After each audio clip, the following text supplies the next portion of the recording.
Welcome to Fusion tonight. Are you ready to worship? Yes. Tonight we have Emily Terpstra stopping by. Our message from Russ DeBonis. Music by COVID Oswald. And now here's your host, John Cooper.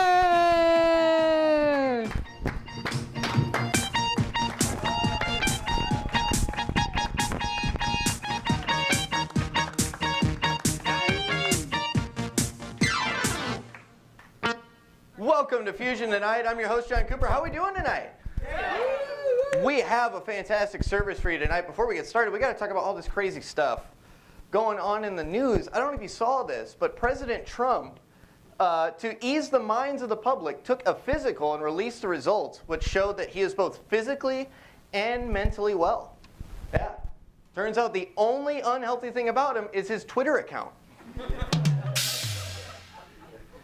Speaking of the president, I saw this. The book Fire and Fury, which was written to expose chaos in the White House, is going to become a TV show. They're going to call it Saturday Night Live.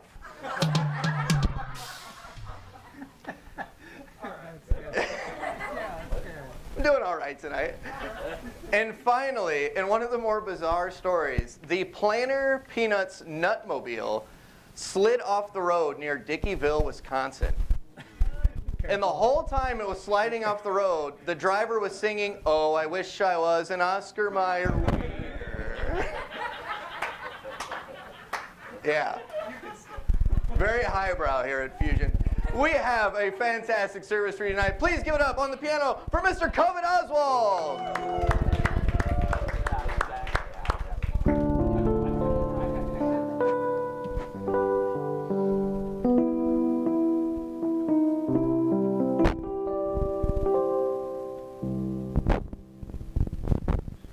The music was just a lot prettier than the jokes I told, so I just they didn't they didn't seem to mesh well. Ladies, I was expecting much less. You know me too well. Ladies and gentlemen, we have such a great service for you tonight. I'm so excited.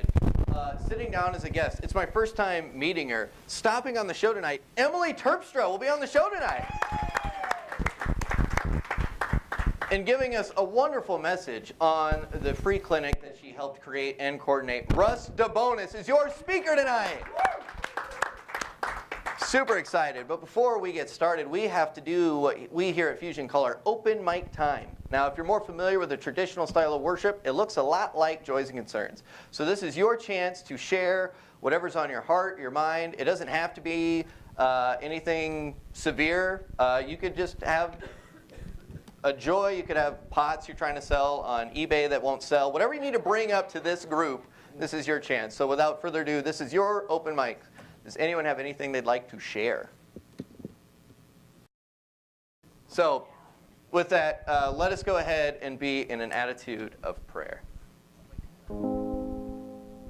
Gracious and Holy Father, we're so blessed to be able to share this space with you and to share this space with one another. We thank you for the gift that is Wednesday nights here at this church, which gives us so many ample opportunities to grow spiritually in our faith and grow in our relationships with one another.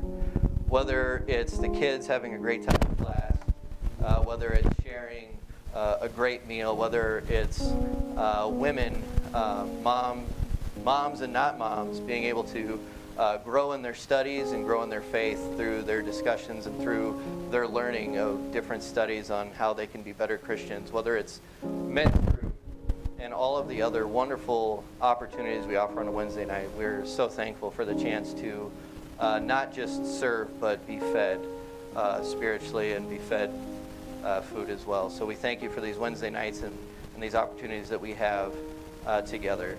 We want to lift up all of the prayers that have been said out loud tonight. We want to lift up the prayers that we've been holding close to our hearts that maybe we're not quite ready to share yet. Please dig down deep into all of us and hear us as we lift up all of our prayers and all of ourselves to you. continue to walk side by side with us and continue to give the strength to be the best people that we can so that we can shine a light on this broken world, so that we can share your story and your grace with all those we meet, so that this world can be not one of confusion or hate or sadness, but one of love, the love that your Son, Jesus Christ, taught us, the love that he taught us when he prayed with us from the mount saying, Our Father, who art in heaven, hallowed be thy name. Thy kingdom come, thy will be done, on earth as it is in heaven. Give us this day our daily bread, and forgive us our trespasses, as we forgive those who trespass against us. And lead us not into temptation, but deliver us from evil. For thine is the kingdom, and the power, and the glory forever. Amen.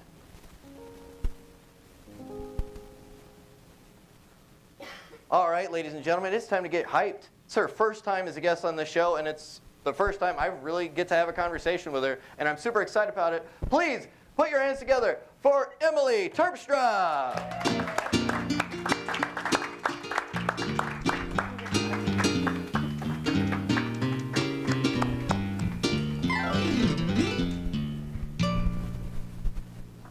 Welcome to Fusion Tonight, Emily. How are you doing tonight? Good. Good deal. You a little nervous? I am.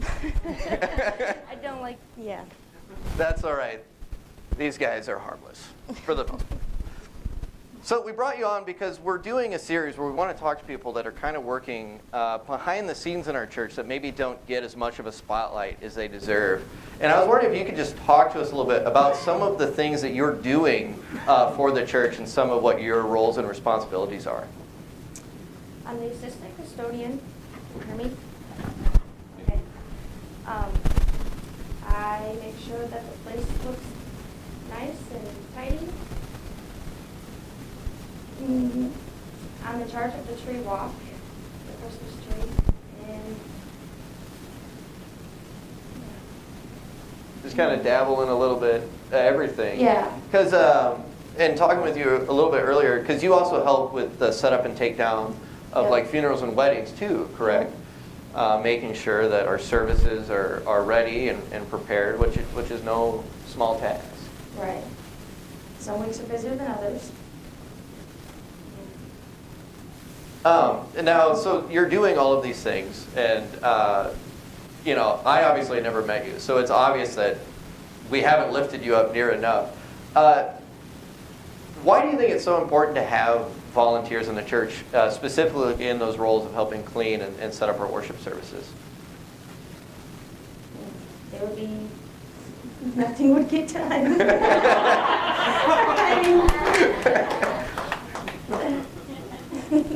Probably not a great question. I give lots of props to the volunteers. They are wonderful. Well, good. And then I usually like to ask people, where do you feel closer to God? I mean, obviously when you volunteer, sometimes it might just feel lame or like work, but what kind of reward do you get in doing the work around the church that you do? I'm happy when I make others happy, so I'm so bad at this. I'm so bad at Don't worry about it. Yeah, I enjoy putting smiles on other people's faces. As long as you have a smile, I have a smile. If it takes a reg or not. Well, that's awesome. Well, it's okay that you're nervous. A lot of people get nervous on the couch. But I want you to know how excited I am that you are doing the work that you're doing in the church. And I want you to know that we want to lift you up more for the work that you do, because it's no small thing. Being, helping clean is, sometimes, if you look at like just regular businesses and stuff, we tend to overlook the people that help make the facilities look as nice as they do. And we don't take that for granted. You know what I mean? When you're part of a church, you're not just another name or a number. You're part of a large family. So to have you dedicate your time and your talents to make sure that we have clean facilities so that we can worship is important. To make sure that our services are ready for funerals, for grieving families, so that they have this nice setting to grieve and to celebrate in. For weddings, my wife and I got married at this church. To have a nice setting to celebrate and remember life's downside and its good side is so vital. So from myself and the whole church, thank you for the work that you do. And I want everyone to give you a big round of applause for Emily Terpstra. Thank you for stopping by the show. It was great chatting with you, and I hope to have more conversations with you in the future. Give it up for Emily again, ladies and gentlemen.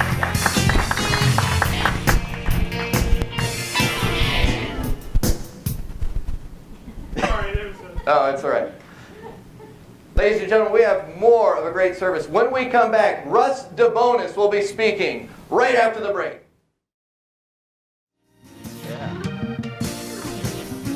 All right, ladies and gentlemen, welcome back to Fusion Tonight. Oh, that was your cue.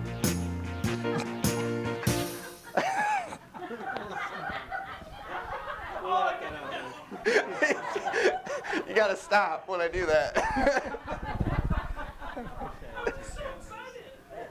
I think it's safe to say we'll start putting them online next week. We'll have an outtake reel. I enjoy that. Do you remember what you did, or that? Oh, yeah. All right, we'll try. We're like early, so we're not gonna push it till we go late. But we'll try that coming back in from that again. You want to try that with me real quick, COVID? No, I don't. All right. We'll do it next week. Ladies and gentlemen, I am so excited for your speaker tonight. She is the coordinator of the ASOP Free Clinic that is in Waterloo, Iowa. She helped create it, and she is here to talk all about it. Please give it up for your main event speaker, Russ DeBonis.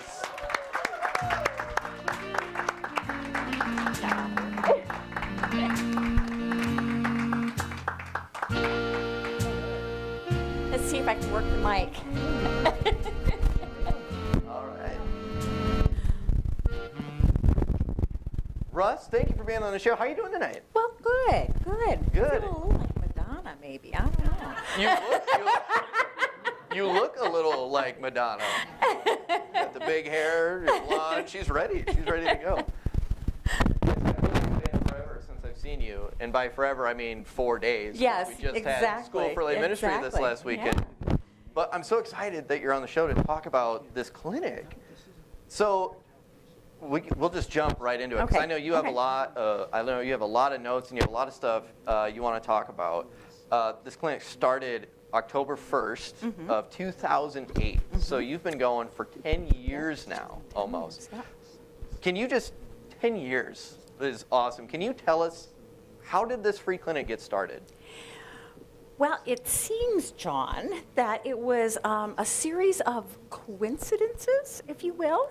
I started teaching at Allen College in 2006, which in and of itself, me teaching in a nursing school was a huge story in and of itself, but that's for another time. But in any case, I found myself teaching, and the first class that I was assigned to was Advanced Health Assessment, and I was assigned to that because there was another more seasoned professor that was teaching the class, and she was to be my mentor and kind of teach me the ropes of education. However, through some tragic circumstances in her life, very quickly after the beginning of that semester, she was no longer able to teach, and the class became mine. Now, let me tell you a little bit about this class and a little bit about the program, in fact, because I actually had graduated from Allen College's nurse practitioner program in 2000. I was in the first class that graduated, so I had taken this exact same class.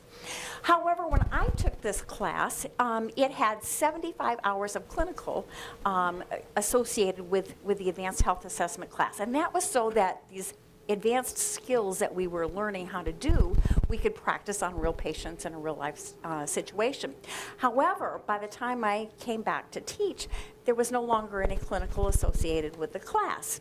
And I was curious as to how that happened or why that happened. And they had told me that they got feedback from the physicians and nurse practitioners in the clinic that we had worked with, and they said these students are way too green. They haven't got any experience. They slow things down. They're just not ready for this. Just too dumb. Too dumb, and we dumb. were. Okay. Yes, and we were, and of course we were going to slow things down. But my concern is, how do you ever learn these advanced skills if you don't have a chance to practice them on real people? And no matter who you are or how much classroom education you have, the first time you are in a clinical situation, you're going to be slow and you're going to be dumb. I mean, that's just the way it's. You need experience. Yeah. Yes, yes. So there's always a first time, and so how do we get over that hump? So I was really passionate that I really felt that our students needed to have that 75 hours back in that course, but I also understood exactly what the doctors and nurse practitioners were saying is, yeah, we were agreeing, and we did slow them down, and we were not ready for seeing patients every 15 minutes like you do in a clinic. So had that in the back of my head, and just really didn't have a good idea as to what to do. I just thought something needed to be done. In the meantime, one of the things that I found out after I signed on as a teacher at the college was that the expectation is that you will get your doctorate degree. And at some point in time, but you were supposed to be progressing toward that. Well, I hadn't really thought about that, and kind of gal. And so the PhD just didn't really have a lot of appeal to me. But at the same time, they were just coming up with this new degree called a DNP, which is a Doctor of Nursing Practice. Okay. And it's a practice degree like the MD is. And so instead of having to do research to get the PhD, you had to implement an evidence-based program or project. And that was your capstone in order to get your Doctor of Nursing Practice. So I needed a project. And at that time, the only college in the Midwest that was actually offering that degree was Rush in Chicago. So I kind of came up with a project that I thought would be good, and I put in my application, and after a few months got the "no, you didn't make it" letter. But in the meantime, in my health assessment class, I just happened, by coincidence, this is coincidence. By coincidence, I had a student in my health assessment class that worked at the Salvation Army in Waterloo. And he happened to let me know that they were really looking for somebody to start a free clinic down there. Well, that sounds interesting. And then I had this little deal with my students needing practice somewhere in the back of my head going, that's an interesting thought. Yeah, interesting. And then, lo and behold, University of Iowa comes up with their own DNP program, which is a whole lot closer and easier to do. And so I thought, let's see how this project might go over with them. So I applied there, and sure enough, was accepted. Now I just had to convince the chancellor of the college to buy into this. And I mean buy, because it's about $10,000 that I was asking for startup fees. So that's no small thing. However, it just so happens, by coincidence, that the new chancellor at the college was very much into service to the community, really felt that was a strong way to teach our students, and was something that he really wanted to make his kind of Flagstaff type idea. And there was no other service opportunities for graduate nursing students at the college at the time. So I pitched my little deal to him, and lo and behold, he was all over it. He said, sure, let's do that. But that was not the last step, because college is very small in comparison to the hospital organization of which we are a part. And so we had to convince those folks, and they might not be as excited about this. However, by coincidence, Senator Grassley was at that time really putting a lot of pressure on large for-profit organizations to prove what they were doing to give back to the community to earn that nonprofit status. So I went and pitched my idea to the hospital, and lo and behold, by coincidence, it all came out. And so everybody bought into it. So it was a great thing. It was a win-win because we definitely have a lot of poverty in this area. We had a lot of people who needed health care. My students needed experience, and so it was really a wonderful marriage of It things. was just the perfect storm The of perfect every storm. possible circumstance being met. Yeah, yeah. I'm sure God would tell you that there are no coincidences. Well, and I would come to, I always say that it wasn't my idea, it was God's idea, because it just couldn't have happened like that. It couldn't have been laid out any easier. No, I absolutely mean, it not. sounds like it was laid out easier than an episode of Dora the Explorer. You know what I mean? Yes, It's just yes. like, I would have to really mess this up to not follow the right trail. Exactly. Well, that's awesome. Like, I'm just glad everything, it just happened all perfectly. Now that it's been running in almost 10 years, I just can't get over the fact that you've been doing something this wonderful for this long. How have you seen this free clinic benefit the community? Well, and that's been what I've loved, and you know, there have been other circumstances and things that have come along the way as I've gone here that have just really affirmed that I'm on the right path and the Lord is in this with me. Of course, one of the biggest things we do is we provide care for patients who wouldn't normally have health care. And so just to give you an idea of some of the patients that we have, and we have a large Hispanic population that comes to see us, and one of them is a delightful Hispanic gentleman who comes in every 3 months like clockwork. He is so compliant. I just love him. And he comes in for his blood pressure. So he comes in to get his blood pressure checked and his heart checked and get his lab work like he's supposed to, and then gets his prescriptions from us. Now, he's able to pay for his medicine himself. They aren't expensive or anything like that, but he just needs to be seen. And so we evaluate him every 3 months. And then when we're done with the visit, then I write him out we pick a date, 3 months from now, and I write him an excuse for his employer to let him know that he needs the time off. And then sure enough, like clockwork, he's back in 3 months. And he's just a delightful man. If we have anybody in the clinic that's needing to have an interpreter or anything like that, he'll hang around and help us out. He's just a lovely man. Next time you see him, he sounds like he's very punctual. I am not. So next time you see him, can you just have him jot me down some tips on how to not be? Yes, He sounds like he's very good at He being is. on time. He's just wonderful. I He could is. use that inspiration in Yes. my life. Anyway, sorry. And then we have an older woman that comes down fairly regularly as well. Now, she's got Medicare, so she's got insurance. But she's very low income, and she's got lots of health problems. And so she's on lots of medications, some of which are really extremely expensive. And so even with insurance, all the co-pays and things like that add up, and she just can't afford them.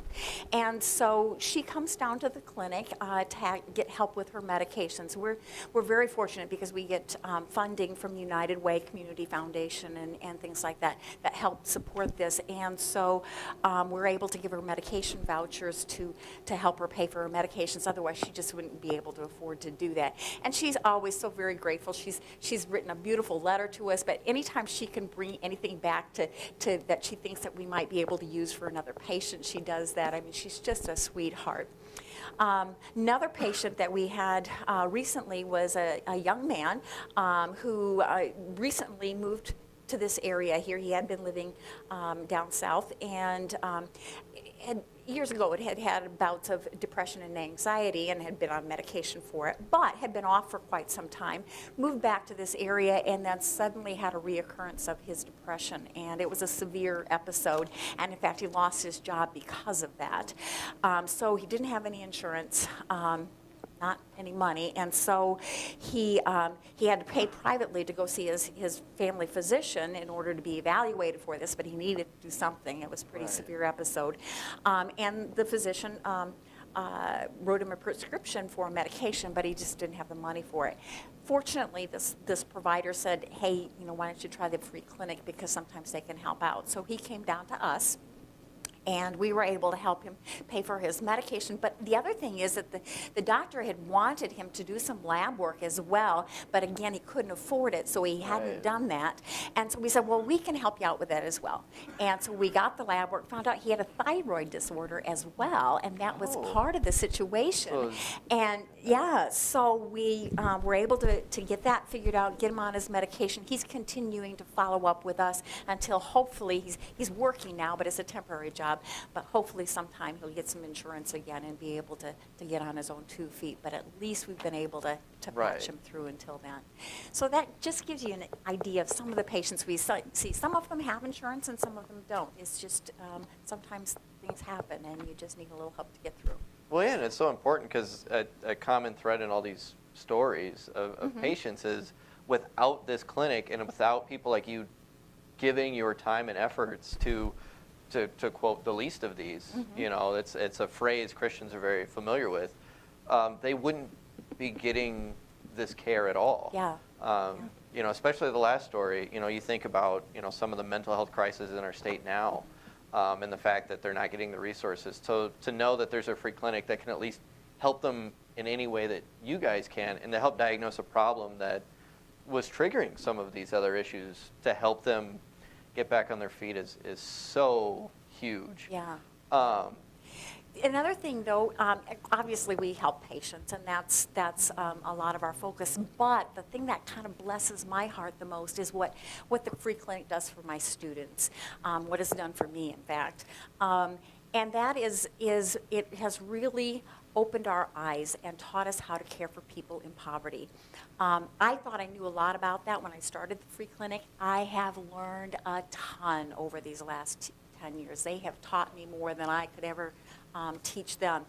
And in turn, I have taught my students about how to care for these folks better, what the resources are out there, what the barriers to healthcare are. Sometimes we're just, because we don't have it happening in our lives, we don't think about what kinds of things can get into the way to being able to access care, and how it can, how your health can be impacted by what's going on.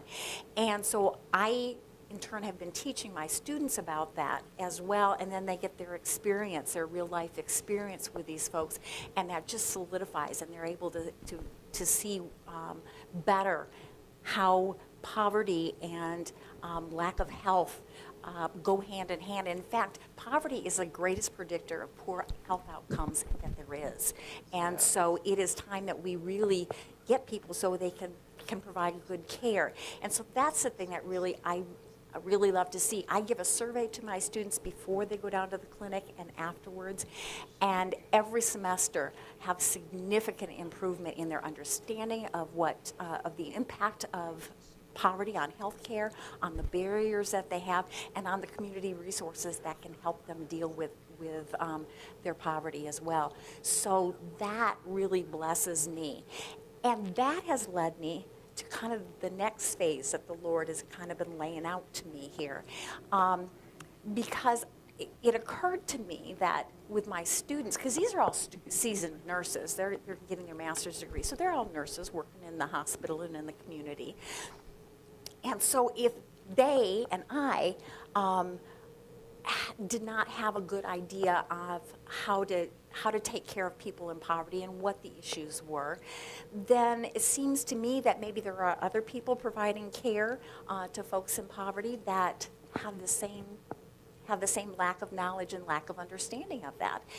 And I knew that was true because I worked out in family practice for years. And so I began to think about that. And again, the good Lord just puts these things in my head. And by coincidence, Yeah.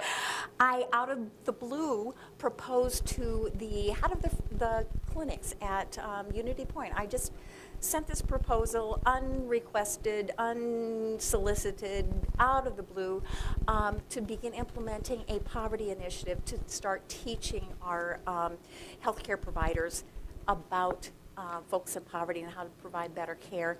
And lo and behold, I get an email back from her that says, sure, why don't we start that out in one of these clinics? Now, you know what, that doesn't happen. It It just doesn't happen. And over time now, I'm continuing to roll it out and actually going to be rolling it out to the whole region. And so, That's so exciting. it is exciting. It is exciting. And so that's something that wasn't my idea.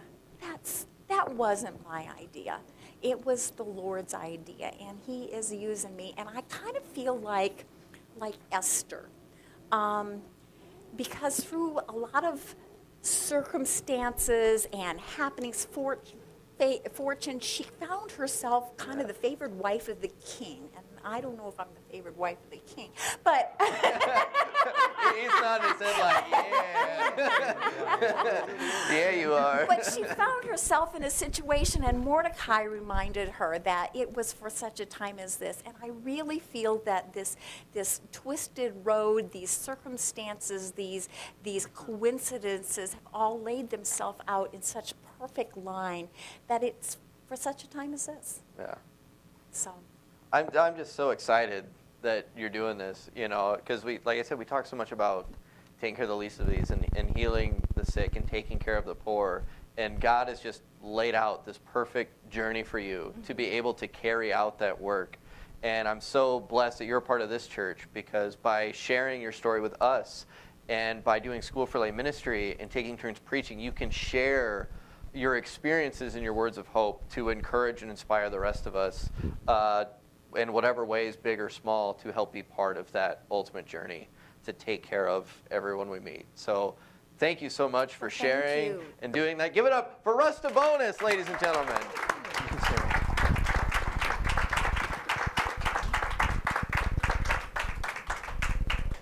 That's like the longest applause break anybody's ever got on this show. We are now going to have a reflection song, and this is your chance to reflect on the message and the journey that Russ has been on, and think about how you can apply some of what she's learned in your own life. So take this time to reflect, to pray, and let all of that sink in. We apparently didn't have a reflection song prepared, so give it up for COVID Oswald. Yes. Thank you so much again for coming out tonight. I want to give another round of applause to Emily Terpstra for being our guest tonight. And once again, give it up for Russ DeBonis for being your speaker tonight. As you leave Fusion, as you go back out in the world, may you take Russ's story with you, and may you learn from her to pay attention to the path that God is laying before you. Pay attention to the circumstances and the coincidences in your life, and don't ignore them. Recognize the talents that you have, and recognize the talents God is asking you to take advantage of, so that you too can be part of a group of people like Russ that's doing everything she can to help all the people in our community to really lift this world up. So please have a great week, and whatever you do, please be Christ for one another. Have a good night, everybody. Thank you.